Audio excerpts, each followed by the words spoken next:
Manchuria was a land of rich grain fields, with plenty of coal and minerals.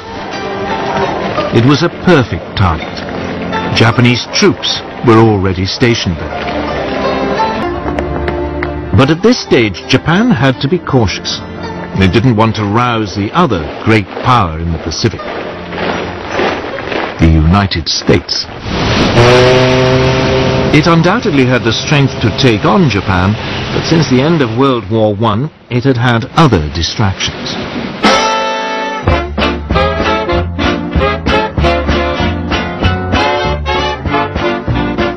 This was America's Jazz Age.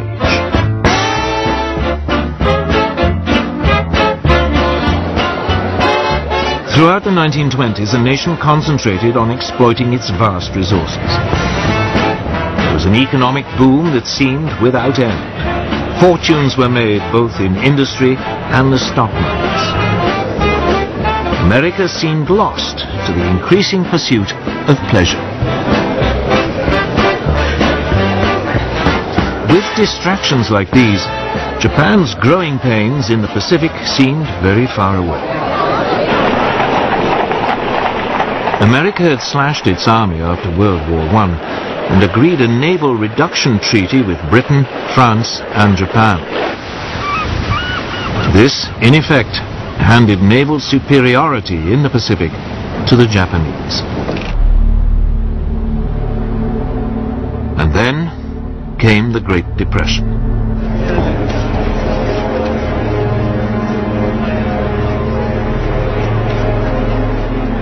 As the economic devastation spread, a quarter of the population lost their jobs. Tens of thousands were made homeless, living in shantytowns. Whereas before it had been distracted by pleasure, now America was distracted by pain. It was time for Japan to make her move.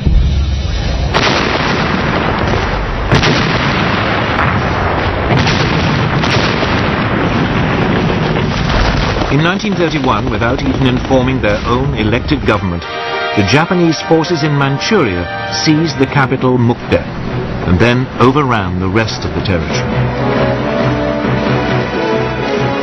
A puppet state, Manchukuo, was proclaimed under a puppet ruler. Henry Puyi, the last emperor of China, who had been deposed in 1911, was dragged out of retirement.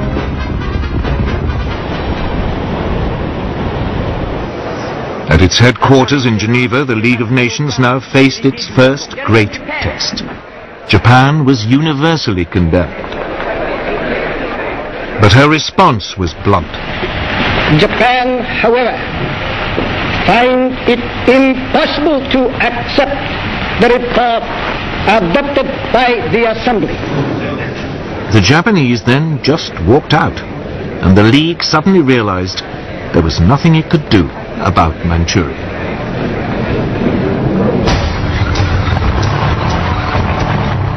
Japan was declared an international pariah, but it didn't care. Its leaders had turned their eyes to further conquests in China. These were easy pickings. China was in a state of chaos. The government of Generalissimo Chiang Kai-shek was locked in conflict with the Chinese Communist Party under Mao Zedong. There was civil war.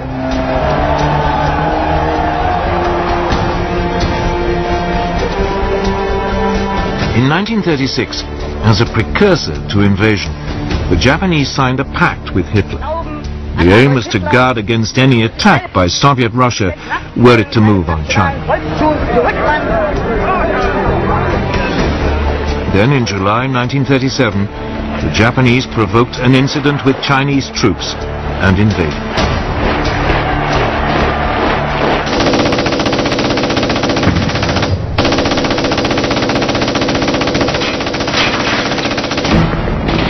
At first, the Chinese were taken by surprise,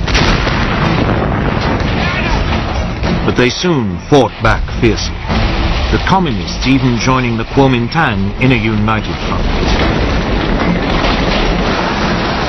The Japanese responded with amphibious landings, and by the end of 1937 they had overrun much of northern China and the coast. In the United States, President Roosevelt wanted to impose a naval blockade of Japan. It has become clear that acts and policies of nations in other parts of the world have far-reaching effects on us. But the British would have none of it, fearing that it might provoke a war. So all Roosevelt could offer was a $25 million loan to Chiang Kai-shek to buy arms. Even though the communists were now fighting alongside the Kuomintang, the Soviet Union did little to help either.